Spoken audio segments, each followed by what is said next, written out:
চলে এসেছি কচু পাতা থেকে। আমি সোমা।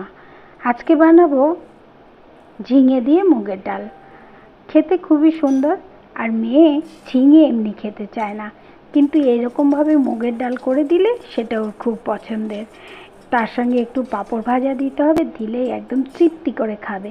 আর সেদিন ডালটা এক বাটি দিতে হবে, কারণ এই ডালটা খেতেও খুব ভালোবাসে, সঙ্গে ঝিঙেটাও।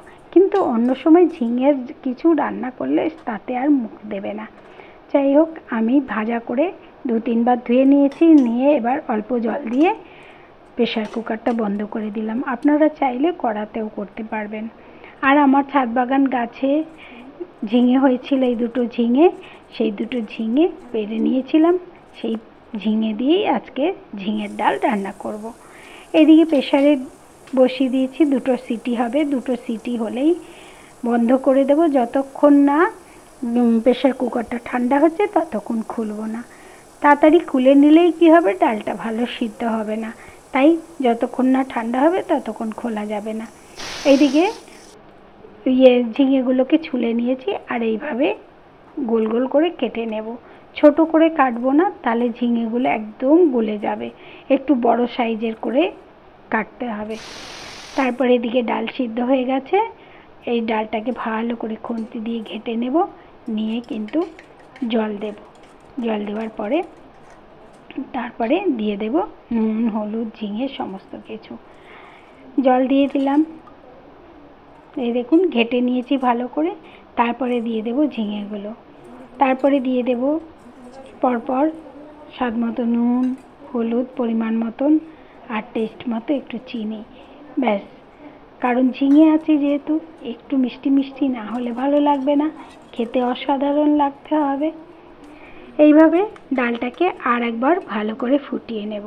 নিলে ঝিঙেটাও সিদ্ধ হয়ে যাবে, আর হলুদের কাঁচা গন্ধটাও থাকবে না।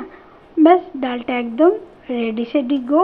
কিন্তু শুধু গো হতে গেলে হবে না, গোয়ের আগে কিন্তু একটু চিনি দিয়ে দিলাম, আর ফোড়ন দিতে হবে, তবে রেডি সেডি গো হবে।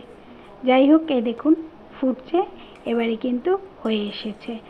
একটু ঘন ঘন ডালটা হলে খুব খেতে ভালো লাগবে, খুব পাতলা হলে ভালো লাগবে না। তাই বন্ধুরা, একটু ঘন ঘন করে বানাতে হবে। এইবার ডালটা হয়ে গেছে, এবার এটাকে নামিয়ে নেব। একবার অন্তত বানিয়ে খেয়ে দেখবেন, কথা দিচ্ছি ভীষণ ভালো লাগবে। কারণ সবজি অনেকেই খেতে চায় না, কিন্তু এইভাবে সবজি ডাল করলে যদি সবজি নাও খায়, তবে সবজির গুণাগুণগুলো তো ডালেই চলে গেছে।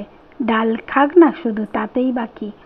যাই হোক, এবারে নিয়ে নিলাম, কড়া বসিয়ে দিয়েছি গ্যাসে, আর অল্প দিয়ে দিয়েছি সর্ষের তেল। একটা তেজপাতা দিয়ে দিলাম, আর 2 শুকনো লঙ্কাকে এরকম চিড়ে দিয়ে দেব। আর দিয়ে দেব 1/2 চামচ মতো সাদা জিরে।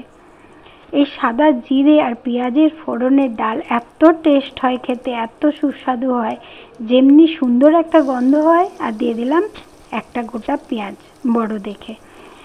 এই দিয়ে এবার এটাকে লাল লাল করে ভেজে নেব। এই ডালটার এত সুন্দর গন্ধ হবে না, গন্ধ যেমন হবে টেস্টও তেমন হবে। একবার না খেলেই বুঝতেই পারবেন না যে ডাল আবার এত সুন্দর। সত্যিই ডাল এত সুন্দর হয়। কিছু ডাল হয় যে এমনই। আর এটা কেন এরকম করে দিচ্ছি, একসঙ্গে ঝপ করে দিলে না গরম কড়ায় ছিটে গায়ে আসে, আর কড়ার চারিপাশ দিয়ে গ্যাসেও ছিটে পড়ে। তাই অল্প অল্প করে প্রথমে একটু একটু করে দিয়ে তারপর ডালটা ঢেলে দিলে তাহলে কিন্তু আর সেই বিপদটা হয় না, বা গ্যাসও নোংরা হয় না। নামিয়ে নিলাম। নামিয়ে নিয়ে কিন্তু এবার দিয়ে দেব কেটে রেখেছি ধনে পাতা। তারপরে ব্যাস, এটাকে একটু চাপা দিয়ে দিলেই হয়ে গেছে ডাল।